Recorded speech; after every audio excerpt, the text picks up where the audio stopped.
Happy Friday, everybody. Welcome to the Daily Smash for Friday, November 18th, 2022. I am Rick. I'm Kelly. Happy Friday. You have a brand new, beautiful workout outfit on. Yes, I do.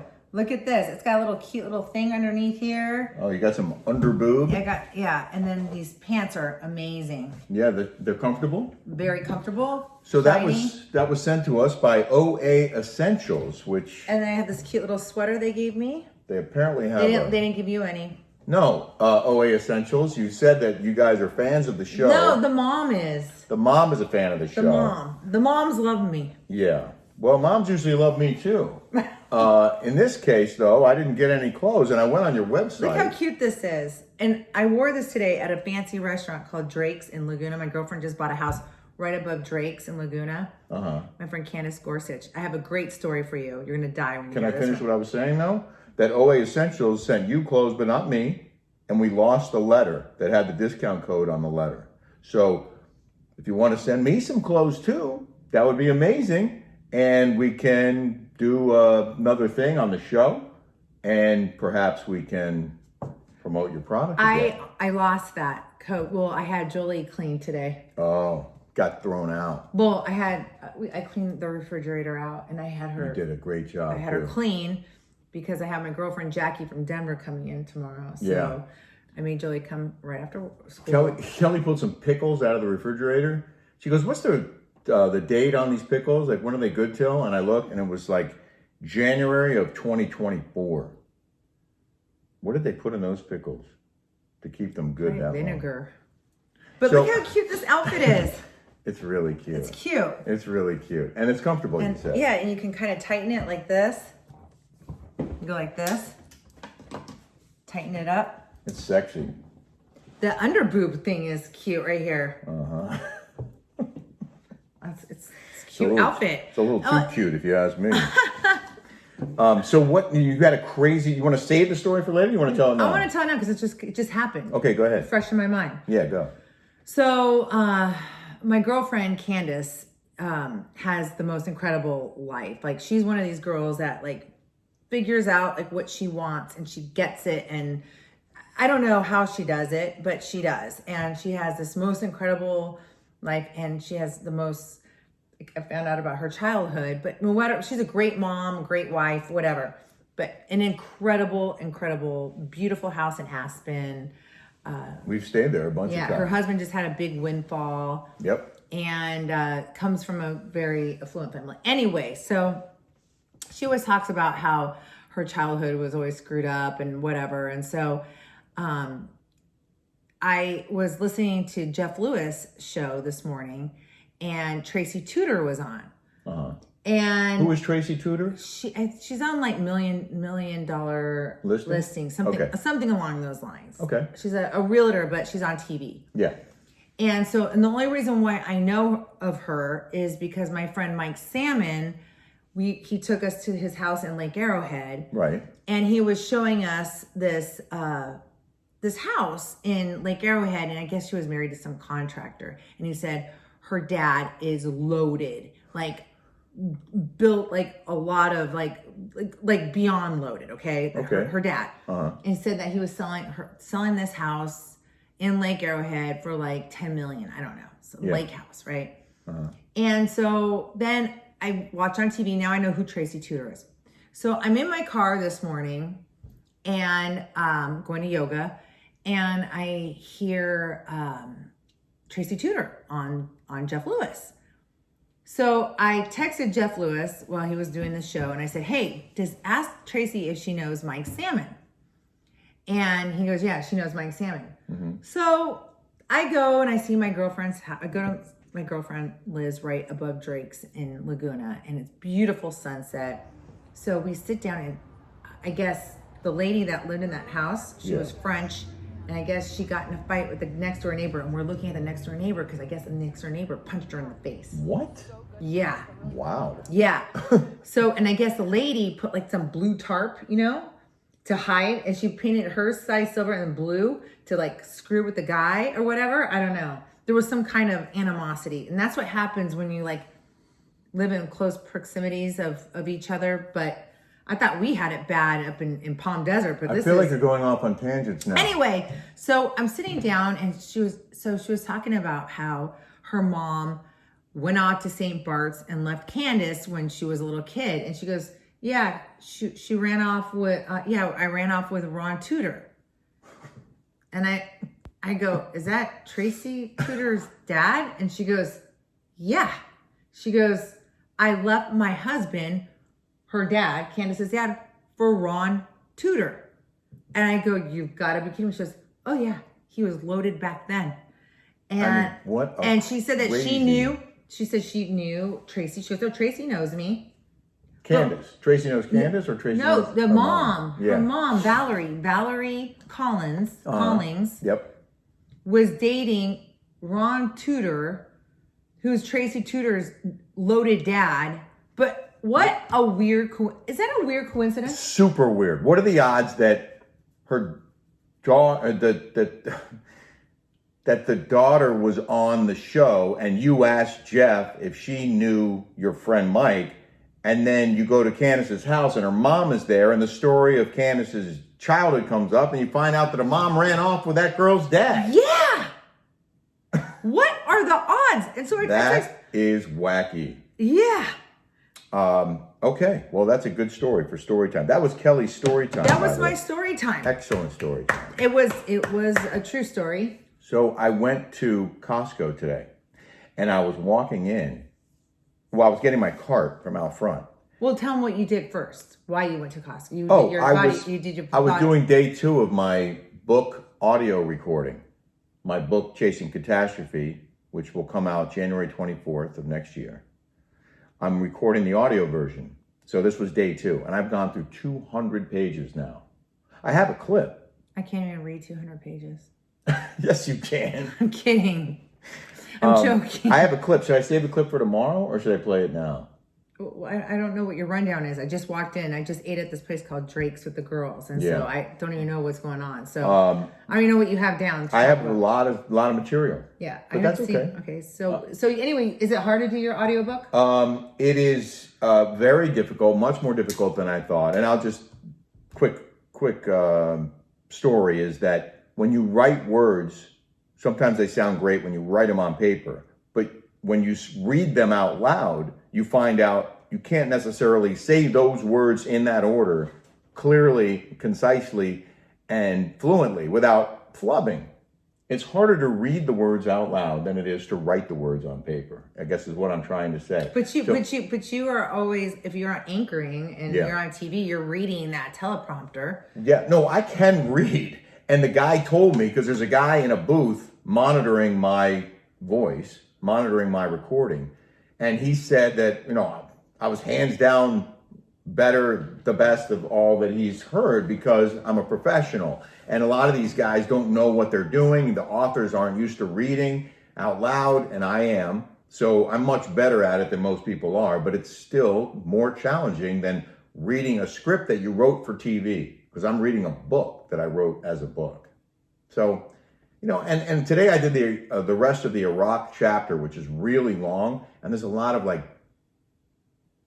acronyms and tough names and places in Iraq, and I had to say the names properly. Gaza? Yeah, no, but is that in Iraq? Is Gaza? Well, I did the Libya chapter today too, and there's Ajdabia and Benghazi and Misrata and other places, and so you have to say those in a sentence with other words, and it just is challenging. I threw Iraq and Iran. Yeah, exactly. So you know what? Since I'm talking about it, I'll play you the clip that I cut. It was the scariest and hairiest experience of the entire war, caught up in a full-on firefight that lasted close to an hour. The sun had gone down. It was unusual for us to be traveling at night, but we were with the entire battalion, with roughly 250 vehicles and 1,000 men. We were somewhere near the rear of the convoy when we started hearing shots and our vehicle rolled to a stop. It was strange and eerie and incredibly unsettling hearing the shouting and gunfire creep closer and closer to our position until all of a sudden it was a full-on firefight with every Marine engaged and every gun blazing on our rig.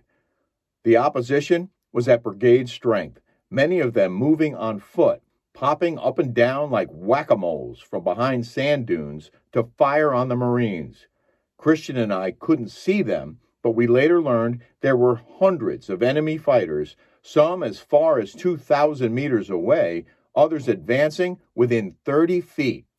One Marine told me he saw 7 Iraqi tanks and saw one of them taken out by an airstrike. Sergeant Gwaltney barely let up with his chain gun, and our machine gun was getting heavy use too. Christian and I stayed crouched in the back for most of it, but he occasionally popped up with the camera to try to record footage, which was difficult because it was so dark. What's the hairiest? I don't understand what that means. Well, hairy is like scary. Hairy is like... Or the hairiest. I mean, Yeah. it looks like that right there. The hairiest. That was your takeaway from that chapter, from that section? No, I got scared. I was scared. Yeah, but his friend Christian, right? He's your camera guy. He was a good guy. And, Great guy. And Rick said he always talked about Orange County, and he had no idea what that was. Well, you know what? I just realized the crazy thing is he is from Tustin. Yeah. And Tustin is a town where the studio is located, where I'm recording the book. How weird. And today I was reading about him. And how about that Tudor story? There are so many Tudor parallels. and Tustin. There's so many parallels. You know what I forgot? There's We never so many mentioned synchronicities here. you know what I never mentioned is that we do these things on Cameo. We've never promoted that on our show. That you do cameos all the time. Yeah. And I've done a couple of them, but we're both available for cameos. Right. So if people want like you to do a birthday shout out or us to do a birthday get them shout out. all the time. I know when you were a housewife, you did them every day. Yeah. So if you guys are looking for either one of us to do a shout out, a happy birthday, a wedding anniversary, a holiday wish, we're available on Cameo. We have our first live show next week for our Patreon podcast. Oh yeah, we have a studio audience. Yeah, the Rick and Kelly show will be live next Monday. We're recording on Monday afternoon in Laguna Beach at TVD Studios. And there are tickets on sale for this event. We're giving it back to the people that are for their studio, right? The money will go to the guys who are working at the studio. We're not profiting off of this, but we do encourage people to come. The thing is, it's very limited. There are only 30 tickets total because it's a small space. 10 VIP, 10 general admission, and 10 standing room. So if you're interested, I'm going to put the web address or the way to get the tickets on the screen and check it out. It's Monday afternoon in Laguna Beach. And it's going to be our Thanksgiving special on our Patreon show, Rick and Kelly Show on patreon.com. And we're going to have Chef Chris come and make us a couple meals, right? And yeah, Chef Chris is going to do a side dish and something easy.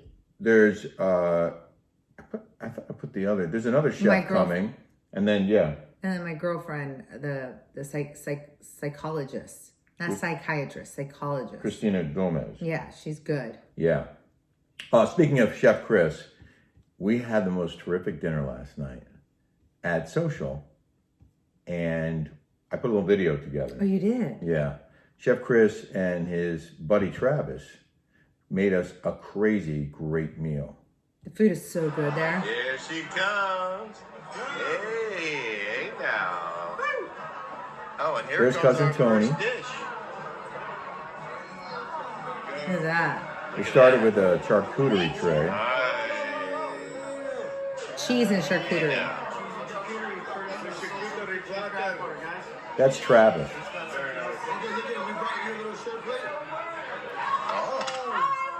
Look at that. Hot as Kel. Hot as Kel.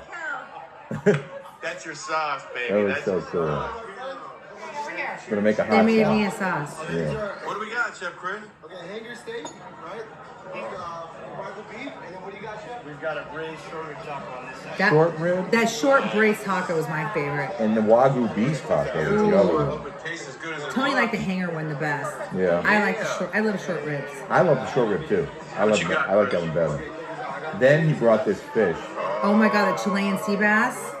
Holy moly. That was so delicious. Watermelon radish, that's papaya, Mexican papaya. That's Chef Chris. Chilean sea bass. How good is it? She's from Chile. I Ask this one. She's from Chile. She is. Yeah, that's Rebecca, Tony's wife. Yeah. She loved it. I call her my cousin Minnie because she looks like Marissa Tomei. Then we got the lamb chops. Oh, fabulous. The potatoes are really good too. The potatoes, and they put some kind of like a sweet sauce, like a blueberry, oh, it's delicious. Like, how do you So good. how do you make your food stand out? What's the inspiration? What's the goal when you Fresh cook? ingredients. We keep it rustic, but we do everything just the best of our ability. Everything we got here is really, really screaming. All the meat's cut in house. All the sauces are made fresh daily. Can't really go wrong with that.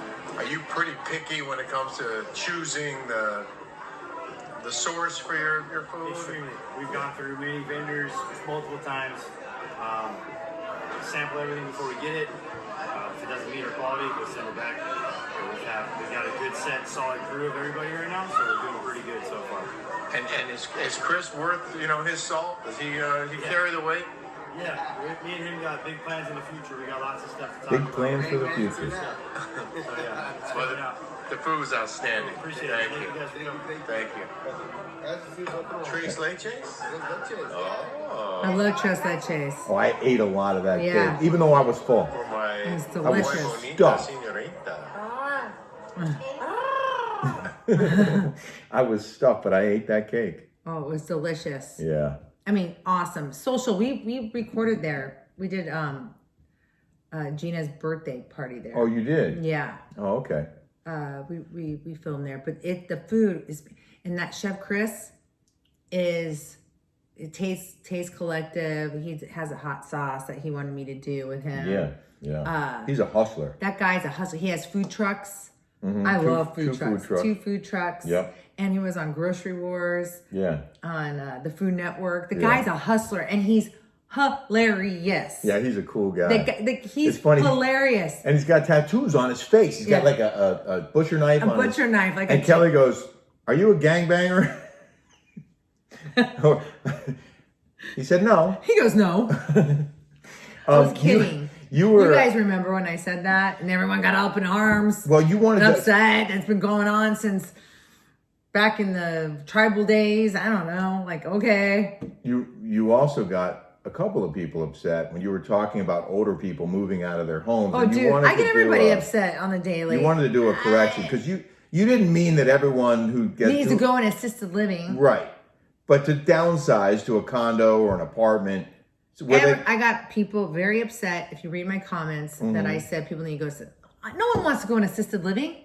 Okay, I didn't mean go in assisted living. I meant like downsize so you don't have to have the upkeep of stuff. right, so you don't have to worry about You don't have to painting a worry house about or painting the house, mowing or the lawn or mowing the whatever. lawn. Yeah. Just downsizing sometimes is Yeah. easier when you get older. That's all I meant. Jeez, right. Luis. I have some more viewer comments. Here's Who one. else did I piss off? No, it's not about that. One of them was about you not being on the Housewives. And Smilene said, "I don't understand how Bravo can tell you not to go on a show." That was because you said you were going to do Worst Chef or something? Okay, Smiling, this is how it works. When you work for a network, they own you. They can tell you what to do, how to do it. They control you. They own you. That was true for me at Fox too. I couldn't do anything off our network without I have to go precise through everything approval. from them. You have to get approval. So I used to do these things with Teresa Giudice, Dolores, Sonia Morgan, and Tamara. We would go to like Mohegan Sun and do these. It was like before BravoCon.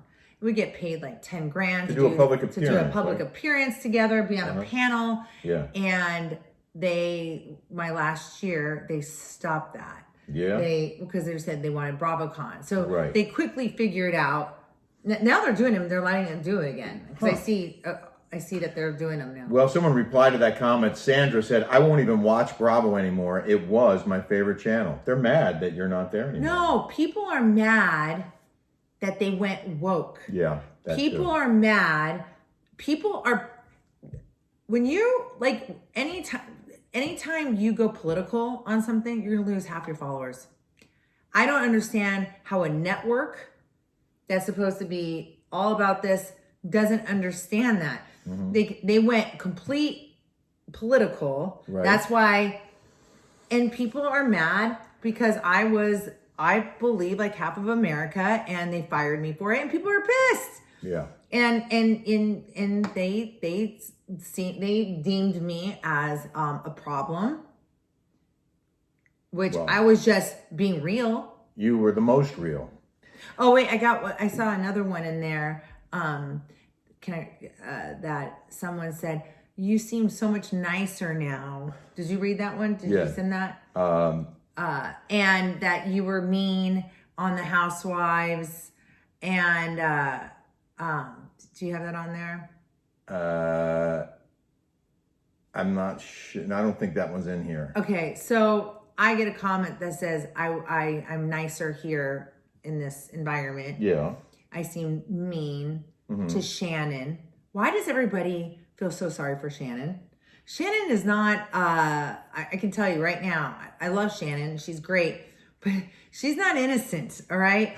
My first season, when we were at the 70s party, she had Jackie and Nina Potter, whom I know, go in there and try to say rumors about me. So, of course, what am I going to be? Laying to the ground and being nice? Yeah, no. No, you had to be tough I had to be compete tough. with the other women who were coming after right? me. Of course. No, it's a doggy dog, like it's a snake pit. It's a snake pit. It's yeah. Yeah. Someone wrote about your hair. They said, Kelly, this is ADK. I noticed your bangs hair looks so much thicker and not as thin as before. I've been losing my hair due to thyroid issues. Are you using products that is thickening your hair? Perhaps a topper or extensions. Would love your advice. I don't have extensions in my hair, as you can see. You told me that when you took the extensions I had extensions in my hair, and the girl took my extensions out, and she goes, I've never seen anybody have extensions and then have their hair come out thicker. It was bizarre. But I have Hashimoto's. That's why I've always had thick hair. But I had my synthroid raised up, and yeah. There was one comment about 9/11, and I would like to read this and then read this passage from my book. Okay. From Patty Cakes. Rick, I love you, but you are wrong about 9/11. Look up architects and engineers for 9/11 truth. Please don't tell us that question the government conspiracy theorists. That word was made up by the CIA to discredit us as loons. We all know the CIA is behind a lot of corruption. Also George Soros and other big lefty funders. And please look up Larry Silverstein that took out terrorist insurance a few weeks before it happened. Still love and support both of you. You guys make me laugh and smile every day. All the best. It's true that Larry Silverstein took out insurance on the building shortly before 9/11, and some people thought that was suspicious. That's totally suspicious. Well, that's totally sus. It is. Okay. But I adamantly disagree with anyone who says that there was some kind of controlled demolition or that this was some kind of conspiracy by the government to attack our own country. That they would hire terrorists to hijack planes and fly them into the Twin Towers and the Pentagon, and apparently they were headed for other high-value targets. Anyone who says that the 9/11, that the World Trade Center was brought down by controlled demolition, I want you to listen to this. There were 200,000 tons of steel in each of the towers and many tens of thousands more tons of other, let me get to this part. Here's a couple of other statistics you can share with anyone foolish enough to float a conspiracy theory suggesting the towers would never have collapsed on their own, and that for some convoluted reason, shadowy government figures rigged the buildings with explosives to ensure they fell to the ground on 9/11. Tell them when Flight 11 hit the North Tower at 8:46 a.m., it impacted floors 93 through 99, 6 stories, with roughly 45,000 tons of weight above the damaged, blown-out section of the building. Flight 175 hit the South Tower at 9:03 a.m., between floors 77 and 85, 8 stories, with 110,000 tons above, and flames burning rocket fuel and other debris in both buildings at a temperature of 2,000 degrees. The intense heat cooked the damaged infrastructure of the South Tower for 56 minutes before it could no longer hold the massive weight above, and the severely damaged North Tower managed to sustain the smaller section of building above for 1 hour 42 minutes before finally giving way.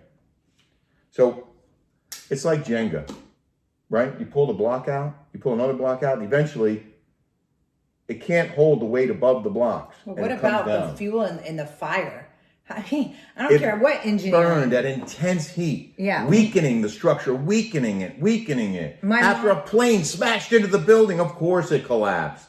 It pancaked down from the top. My mom's brother was an aeronautical engineer and went to Notre Dame. Yeah. My uncle. And he was like, it's just basic engineering. I don't know why that if you go into something, I don't care. Heat and is just going to melt everything and collapse. Yeah. But whatever. I worked at the Arizona Republic. Yeah. And my office was at Deer Valley. Deer Valley Airport is where those guys were learning how to fly. Oh, they learned how to take off, but not how to land. Yeah, they learned, and they were from like Afghanistan or something. They're They were terrorists. from Saudi Arabia. Or Saudi Arabia, whatever, the Middle East somewhere. And am I gonna get in trouble for saying that? No, they were Middle Eastern. They were from Saudi Arabia. Well, anyway, when I was working at the newspaper in Deer Valley, those guys were learning how to fly at that airport. That's crazy. Is that the craziest Yeah. thing? And you Yeah. were there. You were the first person to report at 9/11. I was, and that's the first chapter in my book. It's a very powerful chapter. I didn't tell you this yesterday. Yeah, I told Pete, you, but yeah. I didn't tell them. When I got to the end of that chapter, and I'm getting chills right now because I definitely have PTSD from 9/11. I started crying. Oh. I broke down. I couldn't read the last line that I wrote, and I had to pause. And there were two guys in the next room, and they were like, "What's going on in there?" They were like looking at me. Is he okay? And I had to like sit back and collect myself. It took me like 2 minutes. I was crying.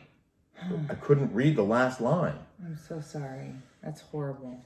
I Jeez. found the email, the comment from a viewer about you saying, "This show and you being with Rick lets us see the real Kelly. I love it. Smiling, happy, and authentic. I love hearing about your projects, friends, and parties. I'm glad we get to see the real you." Oh yeah, that was the one that said I can. On the show, you were tough. You Yeah. were the mean girl. I had to be. When Yeah. I was shrivel up and let them like take over me, they wanted to take me down. They set all that up. They wanted to get me drunk. They wanted to get those two girls to say rumors about me. Yeah. And I mean, they were attacking me. Heather Dubrow was filming me. Yeah. They were making up stuff. I mean, Ireland was horrible. They came after you. came after me in such a bullyish way. Am I supposed to just lay down and like take it? Like, what am I supposed to do? Like, of course I have to defend myself. Well, and the other thing is you're tough. So when someone comes after you, you're a fighter. Yeah. You'll fight back harder. So they picked the right person for that show. I mean, I don't want to be that person. Yeah. I don't want to be that way. And you know, when I was talking to Shannon, it was hard. Like, it's a hard job, you know? And I guess now Heather Dubrow is getting her due. Shocking. Before we get to in the news, I did want to mention that El Cristiano is a sponsor of this Daily Smash. El Cristiano is available at el-cristiano.com or kegandbottle.com, where you can get a great price for this fantastic tequila. Purity, passion, and promise in every bottle. El Cristiano. This is your favorite. These bottles have to be expensive. Yeah, the bottle is substantial. It's Yeah. thick glass. The cork is like a nice cork, like it's a real solid, like have you felt that? I mean, it's heavy. I Yeah. mean, this is legit. It's legit. And the tequila, more importantly, is fantastic. It's beautiful. Yeah. We have time for one story in the news. In the news. More Taylor Swift ticket sales were canceled. Taylor Swift broke Ticketmaster, She broke it. basically. But wait, do you notice that all these people are canceling their concerts? No. Yeah, there's something out there that all these people are canceling their concerts. It's weird. Taylor Swift is not canceling her concerts. Taylor Swift, you got to hear this. Ticketmaster said we sold over 2 million tickets in one day. We could have filled 900 stadiums. Wow. They had so many people, historically unprecedented demand for tickets on Ticketmaster, that it basically broke the site. And they had some tickets left that they were going to put on sale today, Friday, and they canceled it because they were worried the system would break again. And there's apparently some push to have Congress investigate Ticketmaster. Well, maybe they should investigate all these rigged polls with the mail-in ballots with all this. Uh-oh, snowflake alert. Snowflake alert. Can I give you one more fact? Several Swifties reportedly saw tickets that cost up to $22,000 on the ticket reseller site StubHub. Wow. 22 grand to see Taylor Swift in concert. Holy smokes. What song has she come out with lately? She just came out with a new album, and I guess it's good. I don't know. People are freaking out over Taylor Swift. Wow. Good for her. She's talented. She is. If you haven't subscribed yet here on YouTube, please hit that subscribe button. And what else? The bell? Oh, ring the bell and do a thumbs up. I love when you say that. Do a thumbs up. And subscribe here on YouTube. Yes. If you haven't yet. Yes. Thank you guys very much. We hope you have a smash-tastic day. Yes, my little smashers. My little lovers smashers, you. Mwah, mwah, mwah. And we're still waiting on the best graphic of Someone sent me a picture of a wine going like this. Oh, yeah? Yeah, like broken. Uh-huh. Yeah, we're still waiting for you talented people out there, my smashers. Send us a design for t-shirts for the Daily Smash, and we'll do it. Yeah. Okay? Have a great day, everybody. Thanks, everybody. Thank you. Bye-bye.